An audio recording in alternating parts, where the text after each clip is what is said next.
Step 1, paano mag-create ng account sa Vantage for copy trading? First, dapat meron ka nitong registration link natin na pwede mong hingin sa ating admin and pwede mo ring makita sa ating official Telegram group and Messenger.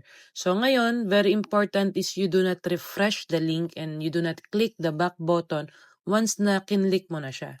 So tulad nyan, i-click natin and hayaan mo lang siyang mag-load.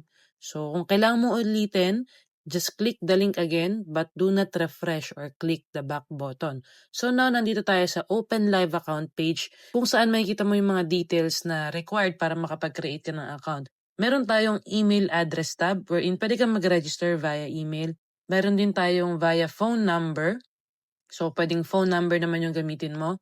So ako mas prefer kong gamitin yung email address. Sa country, you select Philippines kung hindi pa nakaselect kasi ito is drop down. Okay? And then sa ating email, syempre lagay mo yung email mo and then yung nominated password mo.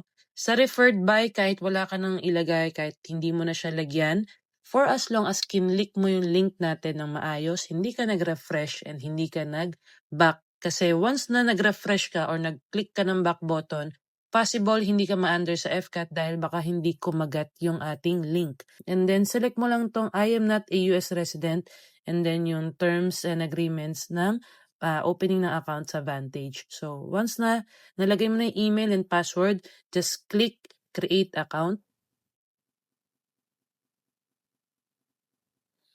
So ngayon, ito yung magpa-prompt sa'yo. You need to verify your email address or your phone number. So yung code ipapadala niya sa email mo or sa phone number mo. Just click send OTP para ma-verify nila na sa'yo talaga yung account na yan at yung email address na yan. So once na input mo na, click submit.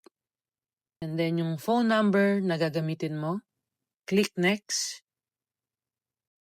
And then personal details verification. So you have to fill in your personal details, your first name, last name, gender, date of birth, yung country of main residency naka-default na Philippines, nationality Filipino. So once na masagutan mo to, click submit.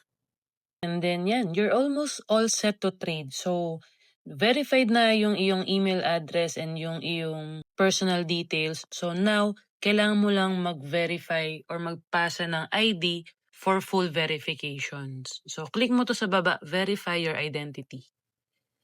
Yan. So confirm your country of residence. So click mo to all other countries except the ones below. So hindi po tayo pwede mag-register kung ang country natin ay US and Canada. So iba-iba yung restriction per region. So iba yung regulations sa forex trading sa US and sa Canada. Select mo yan and then click continue. So dito, verify your identity. So dalawang ID supposed to be yung ipapasa mo, no? Isang proof of identification at isang proof of address. Ngayon, ito yung hack para mabilis ma-verify yung iyong profile. So instead na magpasa ka ng dalawang ID, ang gawin mo is magpasa ka ng ID na may address na. So for example, okay, click mo lang continue. Pakita ko sa'yo. Yan. So, dito sa step na to, kung saan mamimili ka ng i-upload mong ID, kapag ang sinelect mo is passport para ma-verify yung identity mo, hihingan ka niya ulit ng another ID to verify naman yung proof of address. So, para hindi na dalawang ID yung ipasa mo, magpasa ka na ng ID dito pa lang ng may address mo, Philippine-issued government ID like driver's license, TIN, okay, UMID, PhilHealth, yan. May mga address natin yan. So, mas maganda ito na yung select mo para isang ID lang yung kailanganin para ma-verify yung profile mo. So, for example, UMID yung gagamitin natin. Upload mo lang yung front and back side. And then once na okay na, submit mo lang and wait natin yung verification status. So, na-verify na yung ating profile. So, punta tayo dito sa taas. And then, select mo tong profile sa baba.